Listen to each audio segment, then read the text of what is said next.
बिस्मिल्लाहिर्रहमानिर्रहीम। अस्सलाम वालेकुम। नुमैर सिंधु आपकी खिदमत में हाजिर है। आज का जो हमारा टॉपिक है वो मॉली फिशेस के ऊपर है कि इनकी केयर किस तरह की जा सकती है। जो कि हमारे बिगनर्स हैं, बिल्कुल उन्होंने अभी अभी ये फ़िश की हॉबी स्टार्ट की है, ये उनके लिए सबसे सबसे बेस्ट चीज़ है। अगर वो इसको रखते हैं तो जो सा ना ये जल्दी मरेंगी नहीं, ये बहुत ड्यूरेबल होती हैं। और जो सा है इनको अगर आप प्रॉपर फीड करें तो ये लॉन्ग टर्म तक आपके पास रह सकती हैं। और इनकी ब्रीडिंग बहुत फास्ट है, बहुत फास्ट है, इतनी फास्ट है कि अगर आप लोग इसको रखते हैं तो ये पर मंथ यानी हर महीने एक जोन सा पेयर है ना वो आपकी ब्रीडिंग करेगा।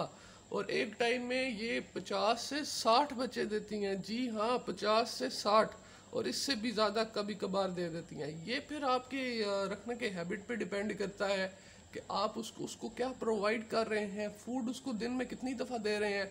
और जो सा ना दिन में 2 दफ़ा इनको फूड देना चाहिए। और इसका फूड का ये हिसाब होता है कि जो इसके पायलट्स होते हैं ना, वो जो दाने होते हैं, मैं आपको 1 मिनट दिखाता हूँ, 2 मिनट ज़रा रुकें। अच्छा जी फ्रेंड्स, ये देखें, ये इसके पायलट्स हैं, बिल्कुल छोटे छोटे बारीक बारीक, एक बल्कि मेरे हाथों से गिर गया। ये इसके पायलट्स हैं और ये मैंने ना लिए हैं 10 आदत। ये आपको तेली में सही से नज़र नहीं आ रहे होंगे। तो इनको मैंने जो सा रात को दाना नहीं डाला था, उसकी रीज़न ये थी क्योंकि मैंने दोपहर को इनको ओवर फीड कर दिया था। मैं इनको ऑलरेडी 10 दाने डालता हूँ, लेकिन जो सा ना कल मैंने जो सा ज़्यादा डाल दिए थे, जल्दी में था, इस वजह से जो सा है फिर मैंने इनको ज़्यादा डाल दिए थे। अब मैं इनको फीड करने लगा हूँ। अब आप देखिएगा, ये रात के भूखे हैं, इन्होंने कुछ भी नहीं खाया। अब मैं इनको फीड करूँगा तो ये किस तरह फीड खाते हैं।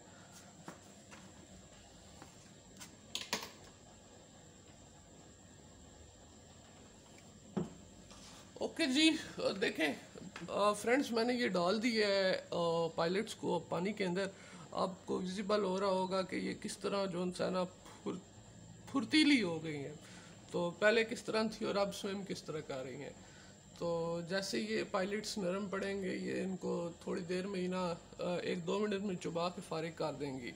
तो अगर आप इनको टाइम टू टाइम फीड करें और प्रॉपर फीड करें तो ये बहुत लॉन्ग टर्म चलती हैं।